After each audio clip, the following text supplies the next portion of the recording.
चीन के राष्ट्रपति शी जिनपिंग G20 की बैठक के लिए भारत दौरे पर नहीं आए हैं, लेकिन इसके पीछे की कई कहानियां हैं।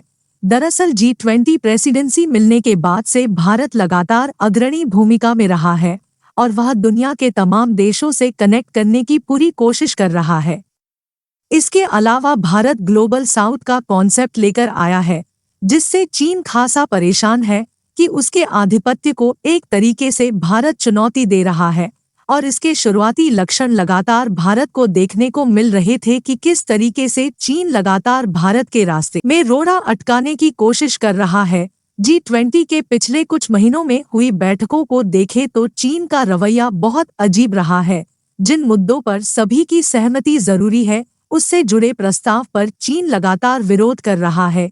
इसी तरह G20 में चीन कहीं भी रोड़ा अटकाने से बाज नहीं आ रहा। चीन ने G20 के दस्तावेजों में संस्कृत जैसी गैर संयुक्त राष्ट्र भाषा के इस्तेमाल पर आपत्ति जाहिर की। चीन ऐसा अकेला देश है जिसने इस श्लोक के इस्तेमाल का विरोध किया, यहाँ तक कि रूस ने भी इस मुद्दे पर चीन का समर्थन नहीं।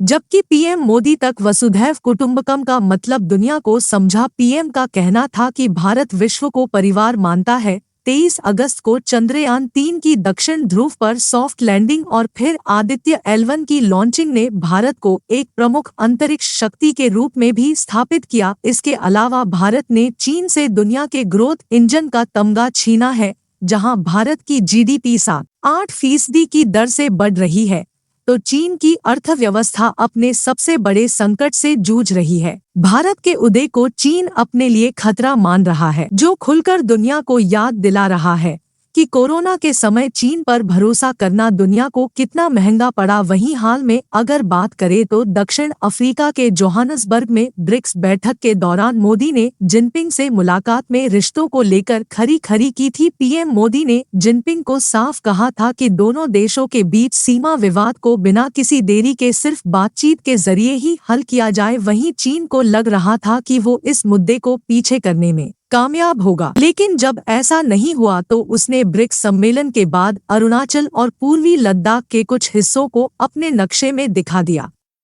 इस पर फिर भारत ने कड़ी प्रतिक्रिया दी। सबसे बड़ी बात, भारत की तरह इंडोनेशिया और वियतनाम जैसे चीन के पड़ोसी देशों ने भी चीन की अड़ियल नीति पर नाखुशी जाहिर की और एक तीव्र विरोध भारत के बाद इन तमाम देशों की तरफ से देखने को मिला। इसी से चिढ़ता चीन G20 में भारत के रंग में भंग डालने की कोशिश करने में जुटा हुआ है। G20 में चीन के विरोध ने दोनों देशों के बीच खटास को बढ़ाने का काम किया है, यानी कि भारत के लिए जरूरी है कि LAC से लेकर दुनिया भर के बड़े मंचों पर उसे चीन के विरोध को लेकर तैयार रहना चाहिए, क्योंकि चीन लगातार भारत के रास्ते में अड़ंगा लगाता रहेगा।